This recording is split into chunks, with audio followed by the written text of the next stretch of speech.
What is up, fight fans? Welcome back to Picking Up Fight. I'm Latch, and today we're going to be looking at UFC 280 Oliveira versus Makhachev. We're going to be looking at the co-main event where Aljamain Sterling defends his title against TJ Dillashaw. But before we get started, don't forget to like this video, subscribe if you haven't. We're putting out videos for almost every fight night and pay-per-view. So if you're looking for content like this, don't forget to subscribe so you don't miss out. And let's get right into it.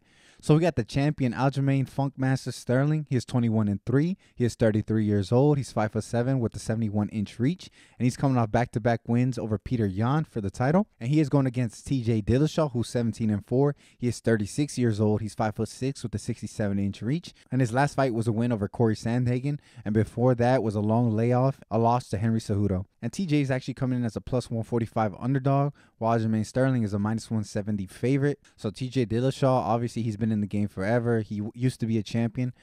He looked very good in his prime before he tested for EPO. You know, he's a very unique striker with a wrestling background. He keeps a very low stance when he strikes, which will help him defend takedowns since I think Sterling is going to shoot.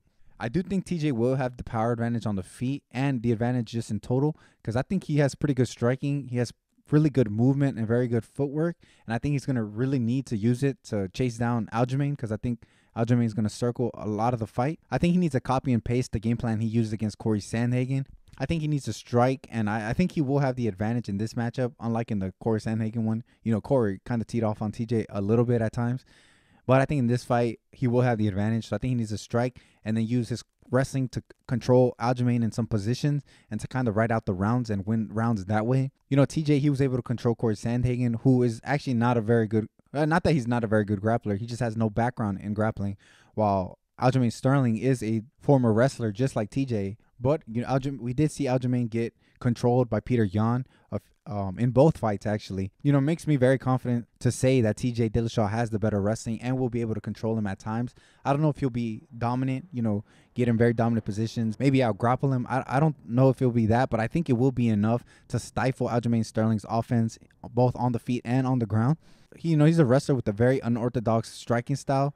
His striking does look a little weird sometimes. He does tend to loop his shots, but he does move a lot when he strikes. I think his emphasis on his movement is kind of what takes the power out of his shots because he's always focusing on movement and volume rather than sitting down and throwing with power. I do think Aljamain is going to be looking to wrestle. I do not like his chances on the feet. I just think TJ is a better striker.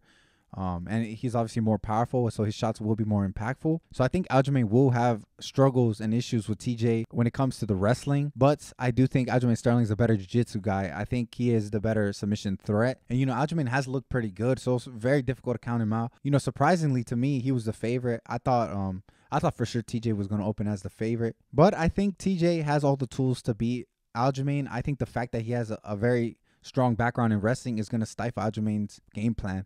I just don't see Aljamain outstriking TJ on the feet, and I don't think he'll be able to out-wrestle him. I think on paper, I think TJ Dillashaw wins, so I'm going to have to go with Dillashaw by decision. I'm going to be rooting for Aljamain Sterling, you know. I became a fan of his when he won the title illegally just because he got so much shit for it, even though it wasn't his fault. And I did have him win in the rematch, even though that one was a very close call. But I think odds are Dillashaw wins this by decision. I just think overall he's the better fighter and he's way more experienced. So yeah, let me know what you think. Do you think Dillashaw wins by decision, or do you agree? Do you disagree? Do you think the Funkmaster gets it done? Leave a comment down below. Let me know what you think. Yeah, so don't forget to like this video, subscribe if you haven't. Don't forget to tune in. UFC 280 Oliveira versus Makhachev. It's an absolutely stacked card, start to finish. I'm on the East Coast. If you're on the East Coast, early prelims start at 10 a.m. and the main card starts at 2 p.m. So go ahead and mark those on your calendar so you don't miss out. And yeah, it's going to be a great night of fights. Don't forget to tune in, and we'll see you next week. And until then, take care.